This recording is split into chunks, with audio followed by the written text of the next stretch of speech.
안녕하세요. 저는 오늘에서야 자신이 내뱉은 말이 다시 자신에게 화살이 되어 날아간다는 말을 실감하고 있습니다. 그래서 아무리 싫더라도 말 조심해야겠다는 생각을 하지요. 쉽게 뱉은 안 좋은 말들이 다시 되돌아가는 걸 직접 봤으니까요. 앞으로는 행동거지와 마음가짐을 더 단정히 해야겠다고 다짐하게 되었습니다. 저는 감사하게도 풍족한 집안에서 태어났습니다. 흔히 말하는 졸부 집안에서요. 대대로 시골에서 크게 농사 지으시다가 할아버지 때부터 도시로 나와 살기 시작하셨대요. 할아버지는 농사 지으시던 땅을 다 팔고 그 돈으로 장사를 시작하셨는데 그 장사가 포장마차서부터 시장 점포, 여인숙까지 돈이 되는 건 다 하셨다고 해요. 그러다가 몸이 상하셨는지 얼마 가지 않아 몸이 아파져서 일찍 돌아가셨다고 했습니다. 그때 저희 아빠 나이가 16살이셨는데 집안의 장남이셨던 관계로 할머니와 할아버지가 하시던 장사를 함께 하신 거죠. 다행인 건지 하시는 일은 꾸준히 잘 되었고 그렇게 한 채, 두 채 여관을 지으셨는데 그게 나중엔 모텔로 확장을 하게 되었고 그러다 모텔만 7군데가 되었습니다. 기존에 하시던 다른 장사를 접으시면서 그 돈으로 투자를 하셨고 재건축부터 신축까지 하시면서 모텔만 남기셨는데 역 앞이나 유흥가 근처, 대학가에 위치해 있어서인지 모두 잘 됐습니다. 모두 7층에서 9층까지의 규모도 좀 되게 리모델링을 하고 객실 정비를 해서인지 월 수익으로 억대 매출을 안 넘은 적이 없을 정도였으니까요. 지금 생각해도 아빠가 수완이 좋으셨던 것 같습니다. 예전에는 모텔이라고 하면 아무래도 더럽고 안 좋은 이미지였잖아요. 지금이야 깨끗하고 친구들끼리 가서 파티도 할 수 있는 그런 곳들이 많아졌지만 그전에는 그렇지 않은 곳이 많았죠. 그런데 아빠는 그 전부터 인테리어도 자주 바꾸시고 깨끗하고 환한 이미지로 다른 곳보다 빠르게 바꾸시기도 했습니다. 객실도 다른 업체에 비해 넓게 빼시고 각 방마다 트렌드에 맞는 테마를 만들어 PC게임이나 보드게임도 할 수 있게 비치도 하시면서 투자를 많이 하셨습니다. 그런 수완 덕에 아빠가 운영하시는 모텔은 점점 많아졌고 결국엔 7개 모텔의 건물주가 되신 거였죠. 저와 동생은 그 덕분에 부족한 것 없는 어린 시절을 보냈습니다. 항상 뭐든지 넘치게 해주셨죠. 그러면서도 공부는 하고 싶은 만큼만 하라고 하셔서 억지로 공부한 적도 없고요. 다행히도 저는 무용에 소질이 있었고 동생은 미술에 소질이 있어서 남들 하는 만큼 유학까지 다녀오기도 했습니다. 그러다 발목 부상이 심해 귀국을 했을 때 친구들 모임 자리에 나갔다가 그 사람을 만나게 되었습니다. 외모도 훤칠하니 말도 재미있게 잘하는 사람이라 주변 사람들에게 인기가 많더라고요. 그래서 눈길이 간 것도 있었지만 꾸민 것도 화려했어요. 다 명품이더라고요. 그러면서도 허세가 있어 보이거나 다른 사람을 내리깔아보는 자세도 없었습니다. 그 동네 애들이 흔히 가진 그런 있는 척이 없더라고요. 친구에게 물어보니 잘 사는 사람이라고 하더라고요. 그 자리에 모인 애들 중 아마 제일 집안이 좋을 거라고 하더라고요. 재벌까지는 아니지만 중견기업 임원인 아버지와 외갓집은 시의원이 다수 계신 집안이라고요. 그래서인지 눈이 높아 어지간해서는 여자랑 교제도 잘 안 하고 쳐다보지도 않다고 하더라고요. 모임에는 부지런히 나와 저렇게 눈길을 끌면서 말이죠. 그래서 콧방귀를 뀌었습니다. 내심 마음에 있긴 했지만 또 그렇게까지는 아니라는 생각이 들었거든요. 사실 저도 어디 가서 부족한 외모 아니었고 프로필도 그랬으니까요. 물론 그때는 다시 유학을 가서 무용을 마치고 올 생각이었기에 더 쉽게 생각했었습니다. 병원에서는 재활만 잘 받으면 다시 시작할 수 있다고 했으니까요. 그래서 엄청 열심히 재활을 받으러 다니던 중이었기에 다른 생각을 할 수 없기도 했습니다. 그저 그 자리에서 가장 빛나는 사람이라 관심을 가진 거라고 그렇게 생각하고 넘어갔습니다. 그런데 그 모임 이후 다음 날인가에 모르는 번호로 전화가 오더라고요. 혹시나 재활센터에서 온 연락일지 몰라 받았습니다. 저기 안녕하세요. 저 기억하실지 모르겠는데 서진욱입니다. 엊그제 저희 모임에서 봤는데 기억하실까요? 하기에 처음엔 누구지 했습니다. 그러다 이내 그 사람이라는 것을 알아챘지만 일부러 모른 척을 했죠. 아, 네. 그런데 어쩌죠? 제가 기억이 잘. 죄송합니다. 그런데 제 번호는 어떻게 하셨어요? 라고 물으니, 아, 네. 그 자리에 소진 씨랑 나오셨죠? 그래서 소진 씨에게 물어봤어요. 함께 오신 분 연락처 좀 알 수 있겠냐고요. 제가 너무 신뢰되는 행동을 해서 당황스러우시죠? 라고 하는데, 그냥 한번 찔러보기 위해 질척대는 그런 태도가 아니라는 점은 마음에 들었습니다. 하지만 이렇게 갑자기 연락을 한 건 좀 그렇더라고요. 친구도 연락처 알려줘도 되냐 물어보지도 않고 마음대로 번호를 준 것도 그렇고요. 그래서 좀 당황스럽네요. 그런데 무슨 일이시죠? 라고 좀 퉁명스럽게 물어보니, 그때는 희연 씨랑 이야기를 많이 못 나눈 것 같아서요. 솔직히 말씀드려서 저는 희연 씨가 첫눈에 마음에 들었습니다. 그래서 혹시나 괜찮으시면 차 한 잔 마시고 싶어 연락드렸습니다. 라고 하더라고요. 그래서 저기 들으셨는지 모르겠지만 제가 치료차 잠시 한국에 있는 거라서요. 재활치료 끝나면 다시 유학을 갈 거라서 괜히 여러 사람 만나고 싶진 않네요. 저는 아직은 제가 하는 분야에 전념하고 싶어서요. 죄송합니다. 라고 이야기했죠. 그랬더니, 아, 그러시군요. 너무 아쉽네요. 너무 제 이상형이시라 제가 너무 성급하게 행동하고 말았습니다. 소진 씨에게 물어보시면 아시겠지만 제가 이렇게 쉽게 행동하는 사람은 아니라는 걸 알아주시면 감사하겠습니다. 너무 실례했습니다. 혹시나 오가다가 만나면 인사나 하고 지내요. 라면서 전화를 끊더군요. 그렇게 전화를 끊고는 이상한 사람은 아닌가 보다 하고 있는데 금방 친구에게 연락이 오더라고요. 야, 진욱 씨가 뭐래? 만나자고 해? 만나기로 했어? 하면서 따따따 쉴 새 없이 질문을 하는데 뭐 이렇게까지 하나 싶더라고요. 그래서 야, 왜 이렇게 난리야? 숨 좀 쉬어라. 만나자고 하는데 다시 유학 가야 한다고 됐다고 했어. 내가 지금 내 몸 신경 쓰기도 바빠.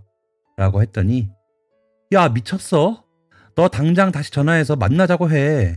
내가 그날도 이야기했잖아. 이 동네에서 만나기 힘든 캐릭터라니까. 너 아무리 무용 오래 해봐라. 그런 집안 남자 만나지나. 너희 아버지 돈 좀 있으시겠다. 그 집이랑 사돈만 맺으면 너희 집도 업그레이드 되는 거야. 그 사람 외삼촌들이 두 분이나 시의원이시고 그 중에 한 분은 국회의원 나가실 거래. 우리 엄마한테 이야기했더니 너 좋겠다고 난리더라. 라고 하는데도 별 감흥이 없더라고요.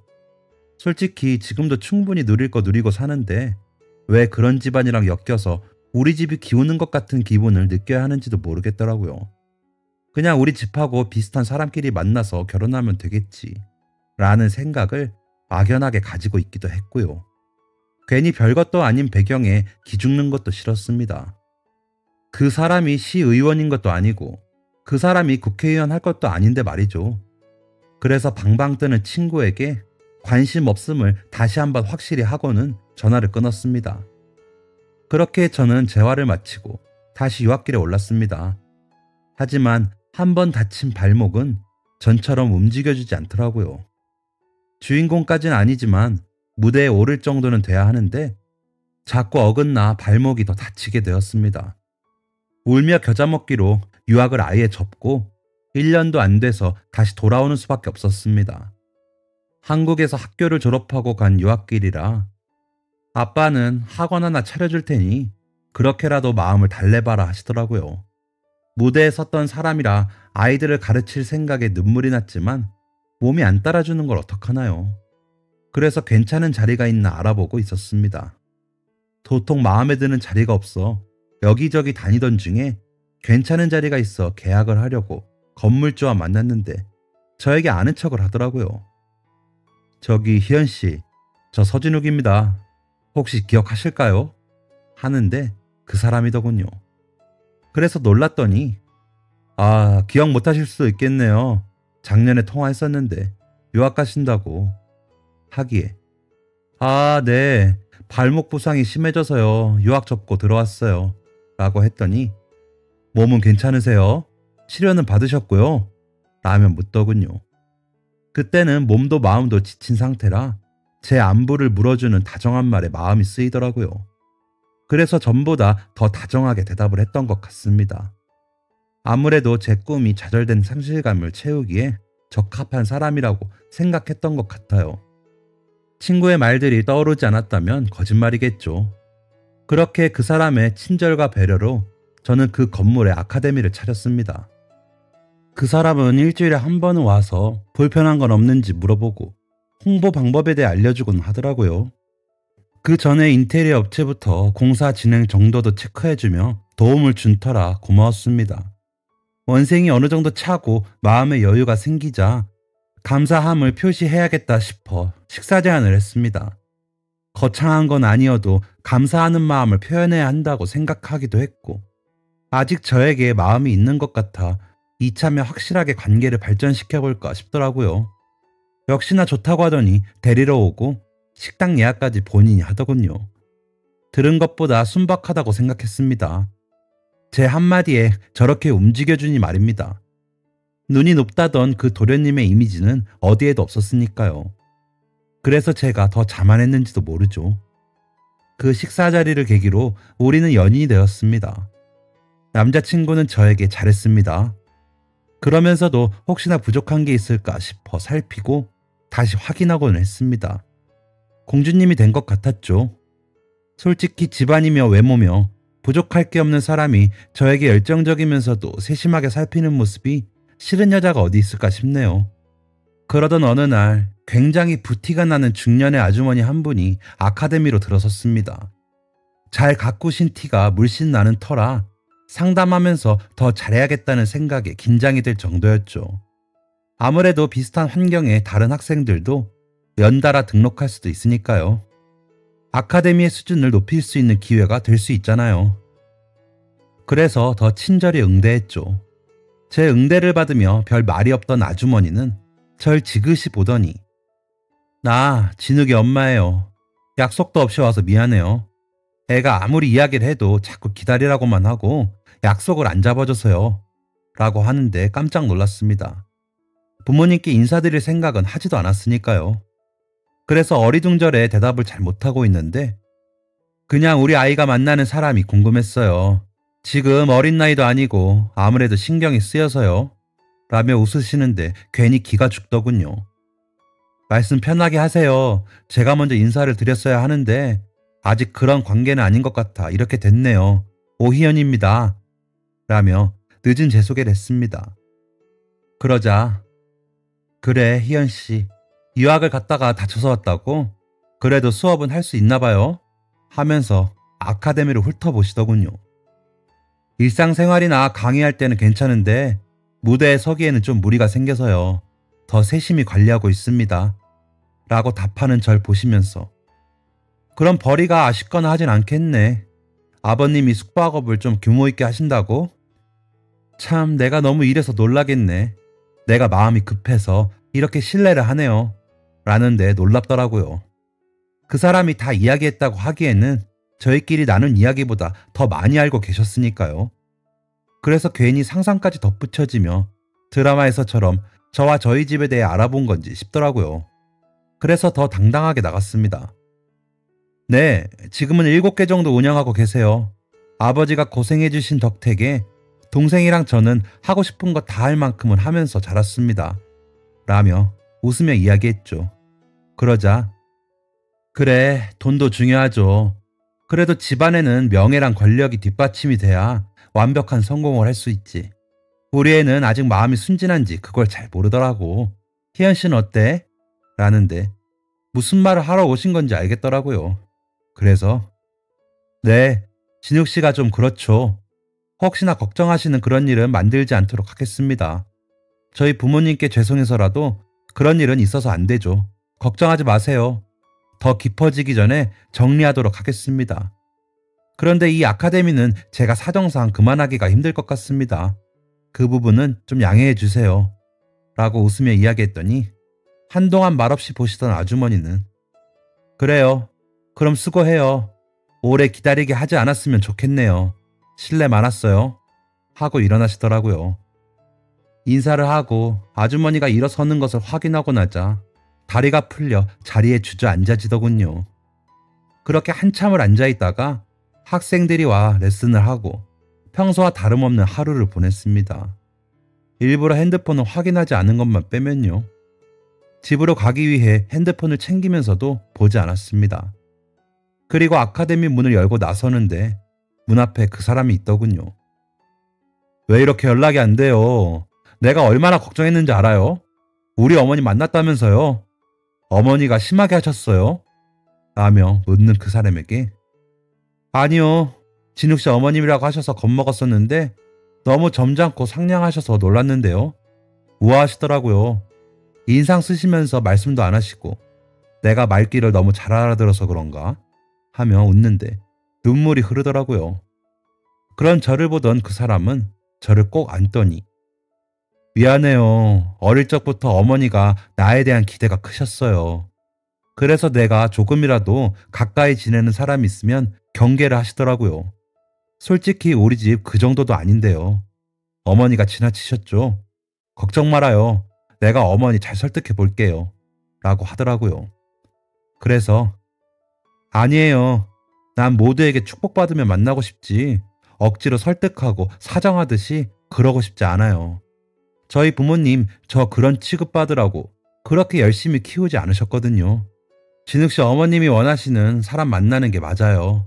라며 그 사람 손을 뿌리치고 그 자리를 벗어났습니다. 그리고선 더 이상 그 사람의 연락을 받지도 않았고 찾아와도 투명인간 보듯 하며 헤어지겠다는 의지를 확실히 보여줬습니다. 그러길 2주 정도 했을 때 더 이상 연락도 없고 찾아오지도 않더라고요. 그래서 그렇게 헤어지나 보다 싶었습니다. 사실 아카데미에서는 어떻게 버텼지만 친구를 만나 술도 많이 마시고 울기도 많이 울었습니다. 친구는 같이 화를 내며 이야기를 듣기도 하고 아무 말 없이 절 다독여주기도 했습니다. 그렇게 3주쯤 시간이 더 흐르고 저는 어느 정도 마음을 정리했다고 생각했을 때쯤 그 아주머니가 찾아오셨습니다. 놀라기도 했고 불쾌하기도 했지만 혹시나 그 사람에게 무슨 일이 있나 싶어 걱정이 되더라고요. 희연 씨, 내가 전에 잘못했어요.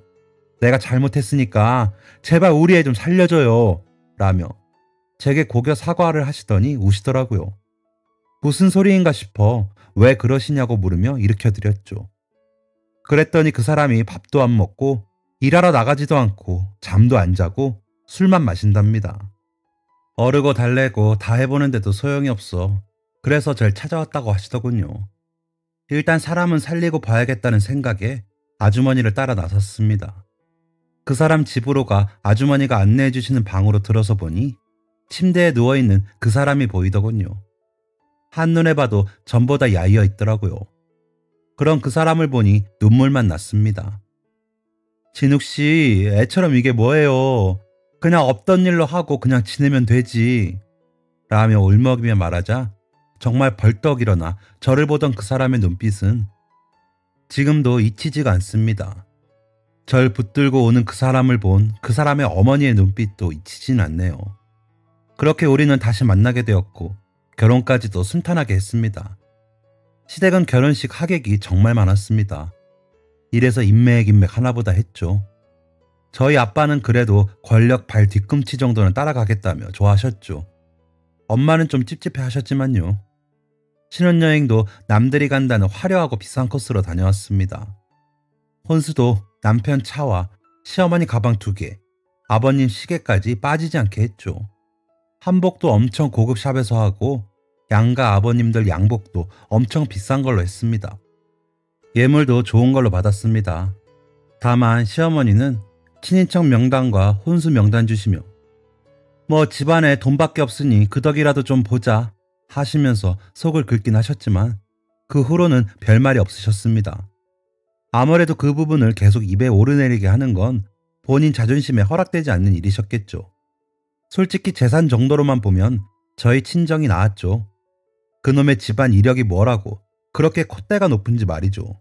남편은 나중에 신혼여행에 가서 말하길 자신의 일에 항상 그렇게 뒤에서 움직이는 시어머니가 너무 싫었답니다.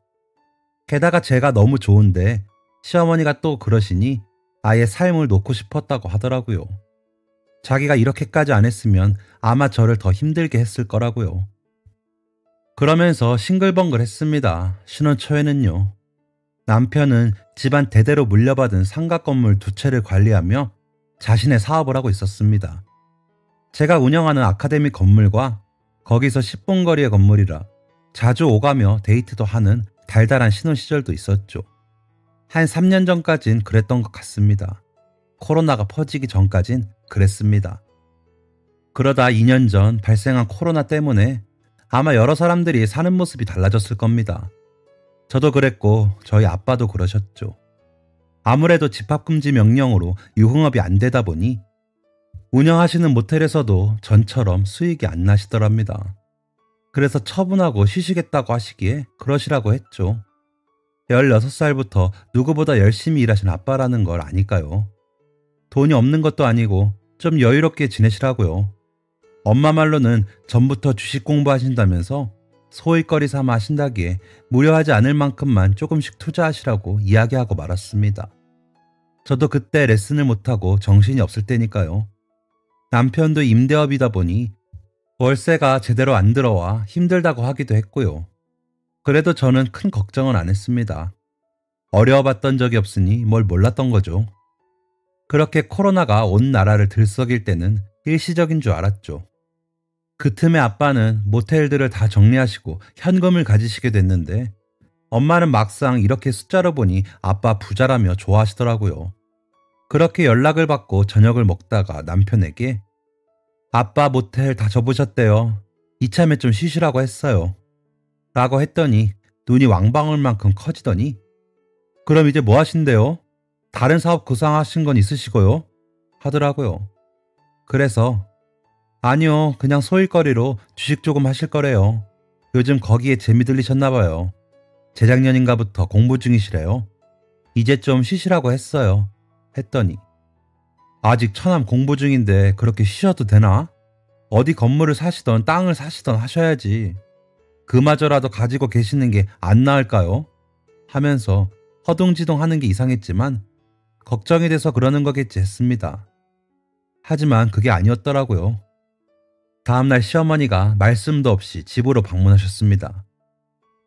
내가 이제는 더 이상 양보할 수가 없다. 너희 아버님 사업 다 접으셨다며? 망한 거니? 하시기에 그렇다기보다 지금 코로나 문제로 좀 힘드셨나 봐요. 그래서 겸사겸사 정리하신 것 같습니다. 라고 하자 그게 그거 아니니? 내가 이래서 집안 배경 본 건데 그나마 돈이라도 있어서 내가 참고 맞춰보려고 한 건데 이제 이렇게 된 이상 우리 집안에 너가 피해를 입히면 안 되지 않겠니?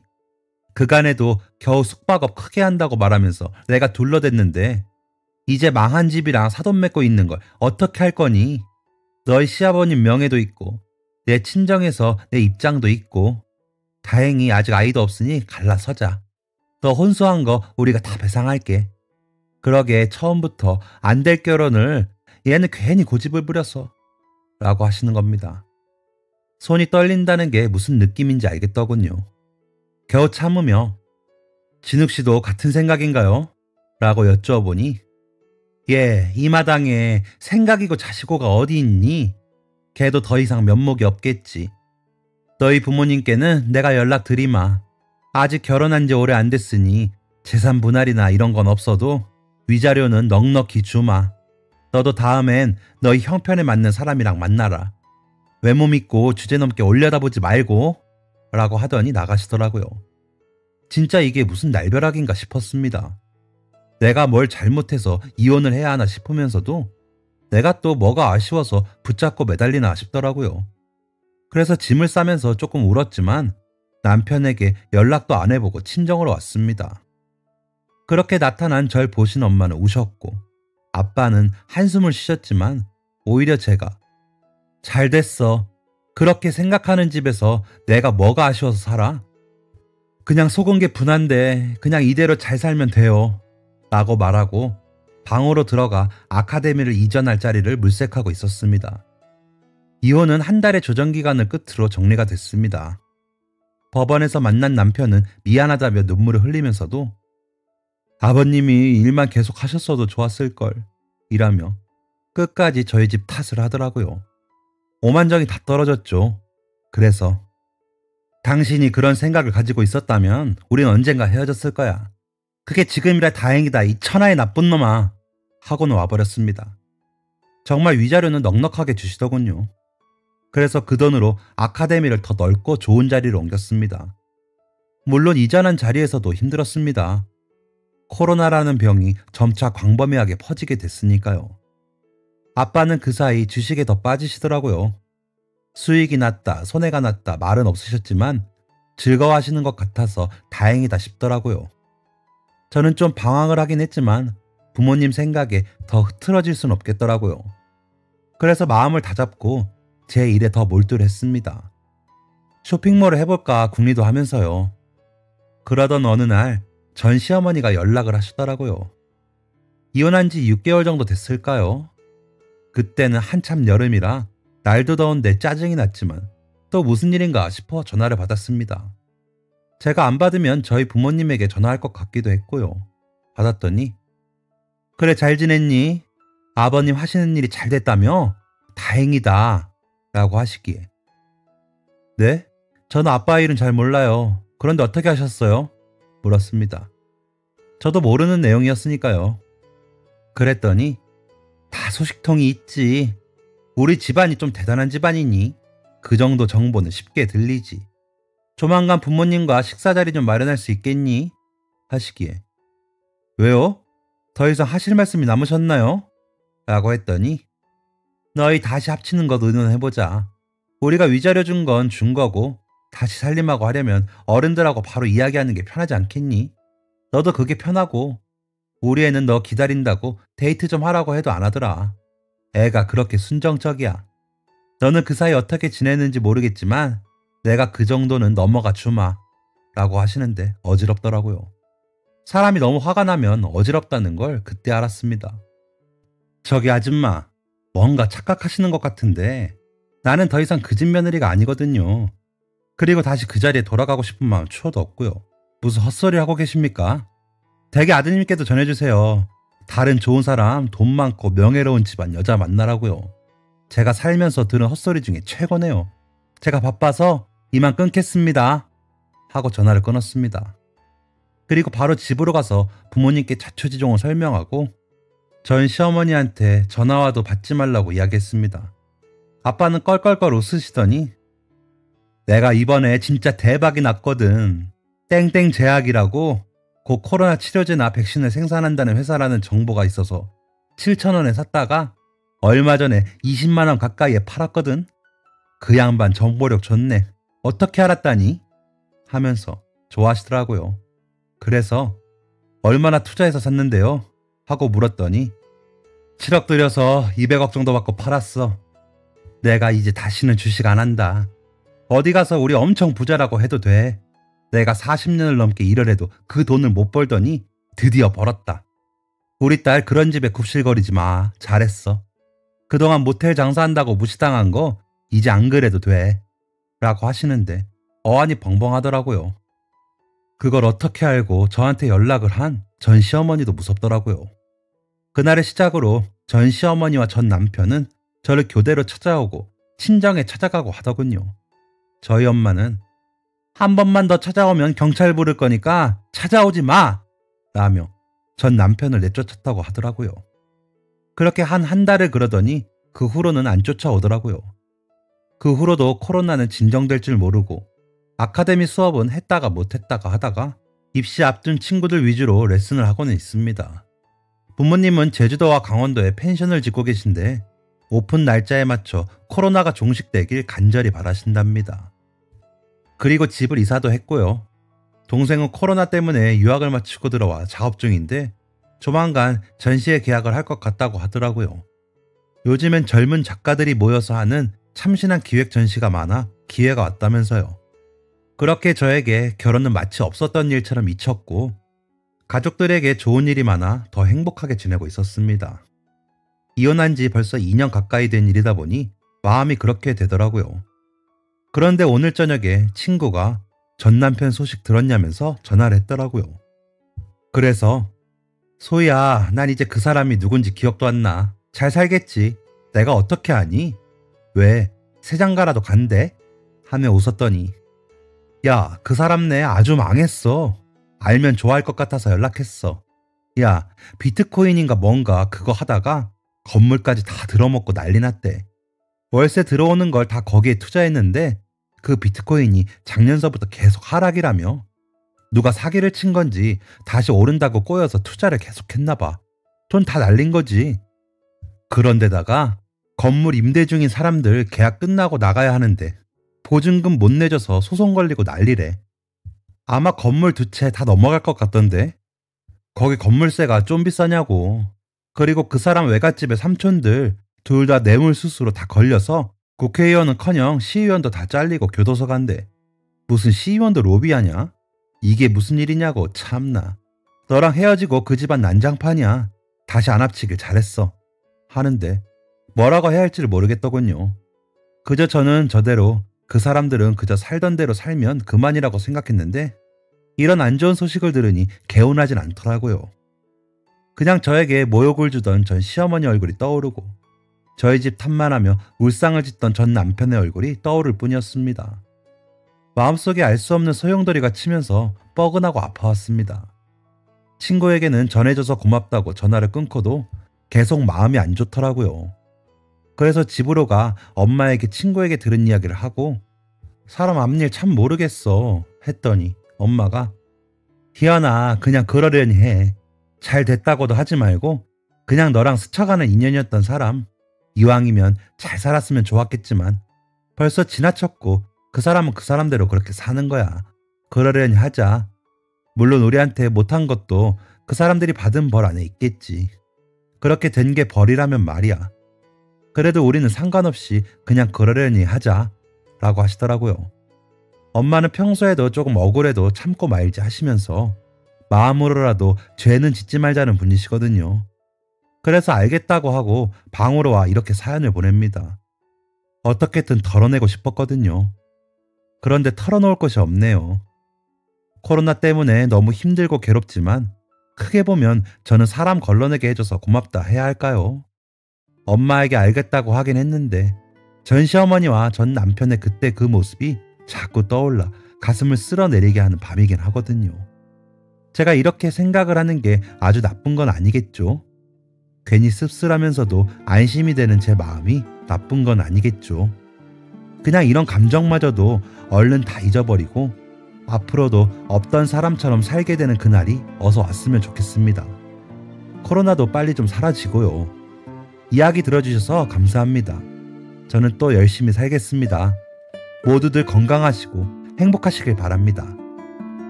지금까지 사연 들어주셔서 감사합니다.